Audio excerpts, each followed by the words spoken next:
All right, I'm ready. Good evening. I'm Dr. Emmett Brown. I'm standing on the parking lot at Twin Pines Mall. It's Saturday morning, October 26, 1985, 1:18 a.m. And this is temporal experiment number 1. Come on, Einie. Hey, boy, get in there. That a boy. In you go. Get down.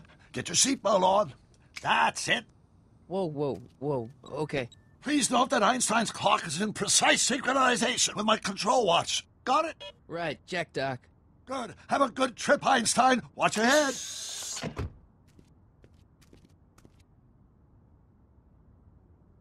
You got that thing hooked up to the car? Watch this. Yeah, okay. Got it.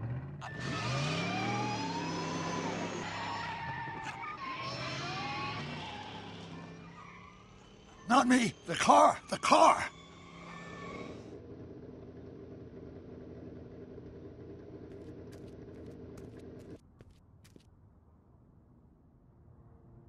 If my calculations are correct, when this baby hits 88 miles per hour, you're gonna see some serious shit.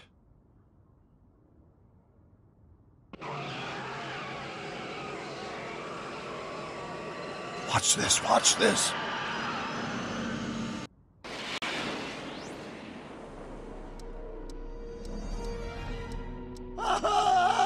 What did I tell you?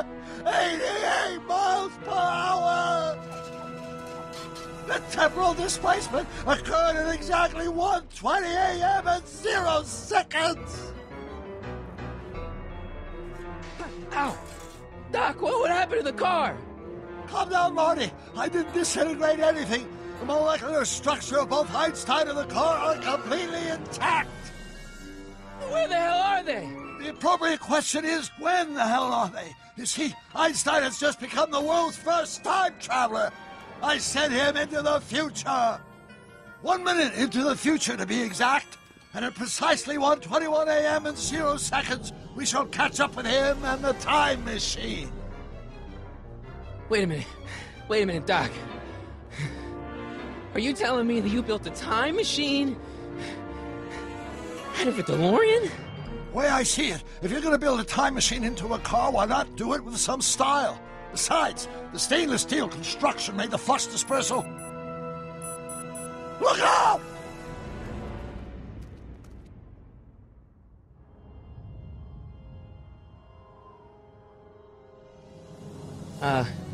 Doc? Huh, that's peculiar. Where's the car, Doc? It should have caught up with us 27 seconds ago. Doc, what happened to Einstein? No need for concern. It's probably just a minor miscalibration of the time circuits. Marty, could you get my notebook? It should be in the toolbox.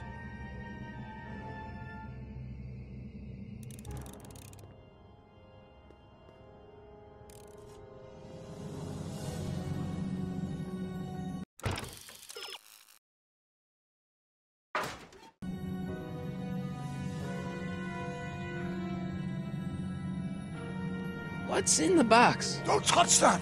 It's plutonium. Plutonium? How do you think I generated 1.21 gigawatts of power?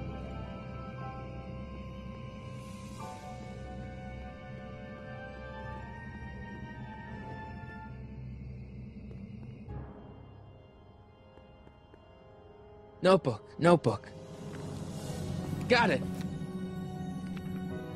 Flux capacitor? That's it! What the heck's a flux capacitor? My latest invention. The thing that makes time travel possible. In this notebook, I've detailed the nearly 3 decades of scientific breakthroughs necessary to build a working time machine. If it ever fell into the wrong hands, the consequences could be catastrophic. Let's see. It's mass equals I times Z, and E equals the square. Consequences could be catastrophic? Whoa. Deja vu.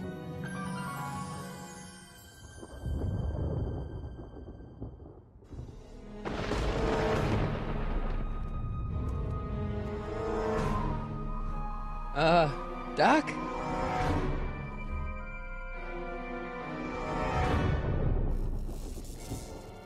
Great Scott! Doc, what is it? I've made a horrible mistake.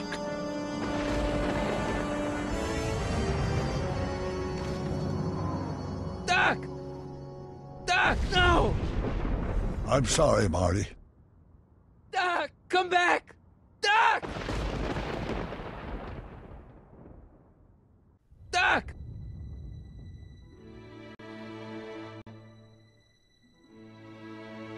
Marty, is everything okay? Yeah, Mom, it was just a nightmare. I was in the past, and Doc was there. Well, you're safe and sound now, back in good old 1986. But you'd better get up. Your father's waiting for you. Huh? Weren't you going to meet him over at Doc's? Holy crap, I'm late!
Dad, are we too late to stop the sale? Better late than never. You wouldn't believe how much rare stuff there is back here. That's Doc's stuff. The city has no right to... Now, son, I know you're upset, but your friend's been gone for months, and the city really seems hell-bent on using his land for that new parking garage. And, hey, is that a first edition Jules Verne? It's just not fair. But at least things can't get any worse. Hey, Marty. Hi, Biff. Come to see if the old crackpot had any buried treasure? Nah, I guess I'm just... remembering.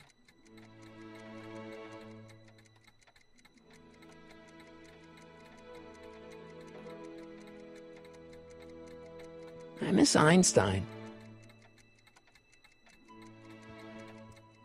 I wonder why Doc didn't take any of these with him.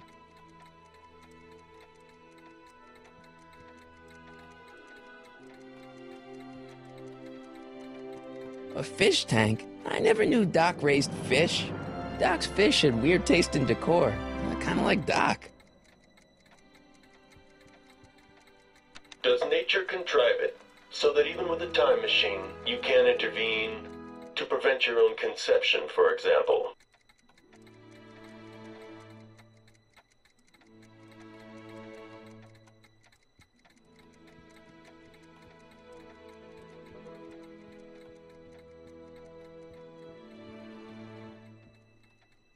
Let's make some noise.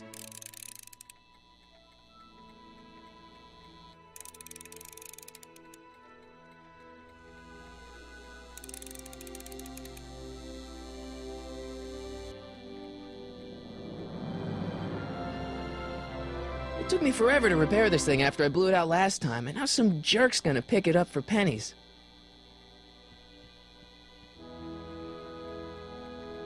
I better not crank it up anymore. I really don't want to blow this thing out again.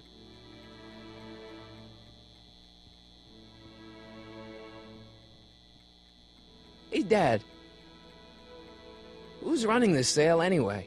Oh, that'd be me, son. You? Why? Well, once it became apparent that the bank was going through with the sale, I volunteered to oversee it in order to make sure that Doc's stuff would be treated with a modicum of respect. Isn't that right, Biff? You got it, Mr. McFly. I'm telling you, this sale is a joke. Doc's only been gone for a few months, and I happen to know... Yes, you've told us he's not dead. He's on a trip. Let's say you're right. Have you considered that this trip may not have been entirely voluntary? I hate to say it, but Doc's run up some pretty sizable debts around town. Maybe he's just hiding from his creditors. You got Doc wrong. Sure, maybe he's not so good with money. That's just because his mind's always on bigger things. But he's still a straight-up guy. He'd never run away from his problems. Well, you know him better than I do, son. But the bank is within its rights to sell off his stuff. Maybe you should try to find some things to remember him by before Biff grabs them all. What's Biff doing here? He wasn't a friend of Doc's. It's a public sale, Marty. Everyone's allowed. Even Biff. Do you think dreams can predict the future? Well, you know I don't go in for that mystical stuff, but I do think they can reflect how you're feeling about the future. What did you dream? Oh, just weird stuff about Doc. Well, that's understandable, don't you think? I guess, but I feel like it was telling me something. I'll keep looking around. Thanks, Dad.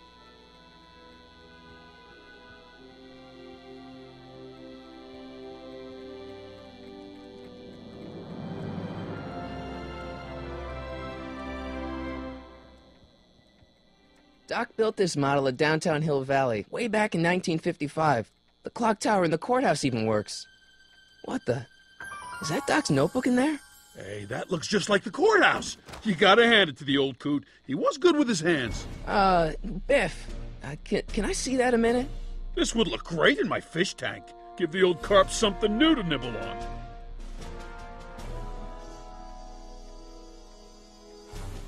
You know, you and my folks go way back. Yeah? So? So how about letting me have that model courthouse, for old time's sake? I think I'll keep it. Give it here, Biff. Well, well, look at what we have here. Looks like plans for something. What's a flux catheter? It's none of your business. Doc asked me to... Brown's worm food, kid. But this looks like it might be worth something.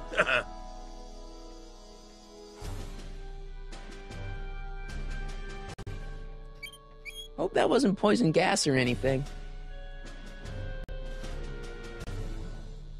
Seems kinda empty without the courthouse.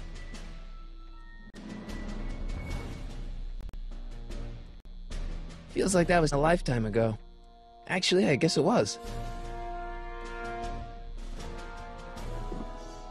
Hey, let me try, Marty.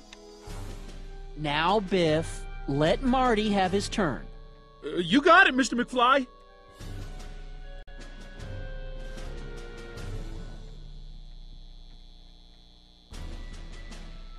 Hey, Biff.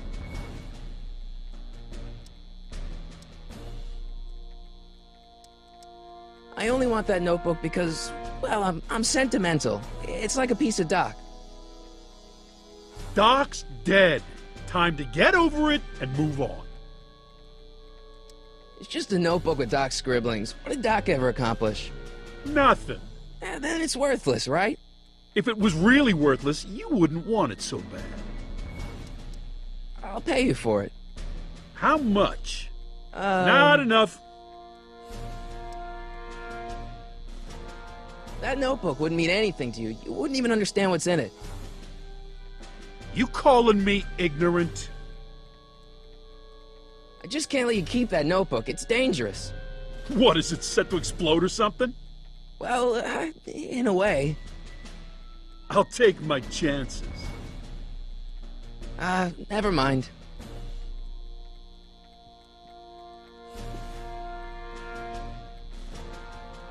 Looks like a hand-crank lightning rod, or maybe a lightning-powered pencil sharpener.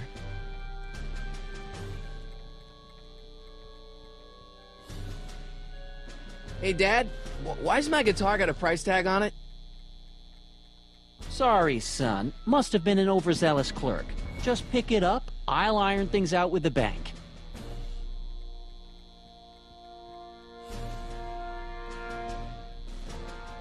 Hey, Dad.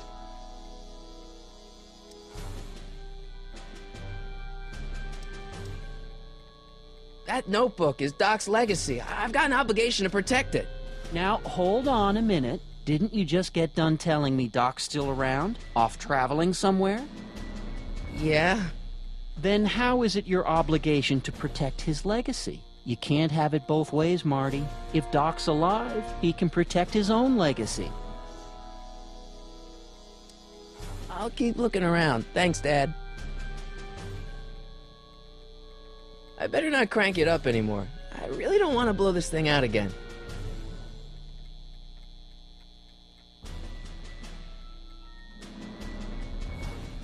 It took me forever to repair this thing after I blew it out last time, and now some jerk's gonna pick it up for pennies.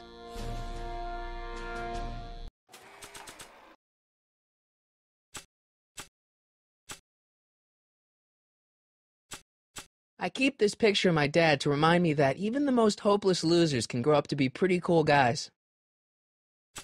It may not look like much, but it packs a wallop.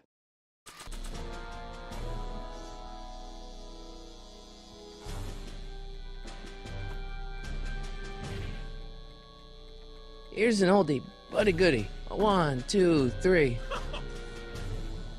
Hey, look! It's Chuck Butthead. Let me show you how it's done. Now, Biff, I think that's Marty's guitar. Gosh, you're right, Mr. McFly. Oh, here you go, Marty. Let's hear a few licks.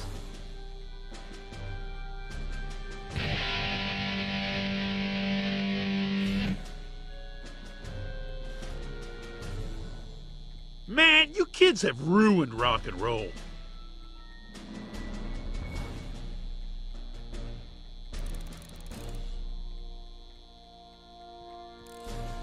And now, something your kids are really gonna like. Thanks for warming them up for me, butthead. Biff, I thought I told you not to take my son's guitar. Oh, right. Sure thing, Mr. McFly.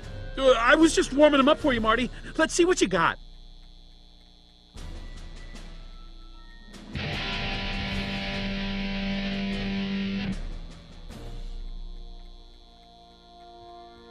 Man, you kids have ruined rock and roll. I better not crank it up anymore. I really don't want to blow this thing out again. Hey, Dad. About Biff. Dad, I know you're trying to help. He talks a big game, son, but he's not so tough. I've been dealing with him a long time. Believe me, I can handle him. So can I. I guess you can. Okay, son, I'll stay out of your way. But you know where to find me. I'll keep looking around. Thanks, Dad.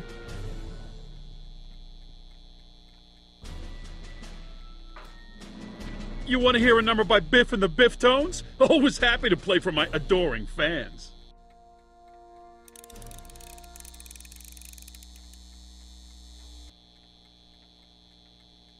Now watch me blow the lid off this joint. Whatever you say.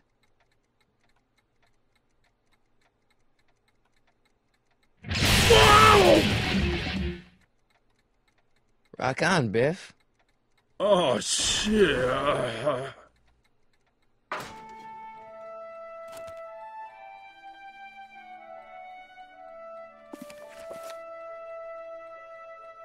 Doc, where are you?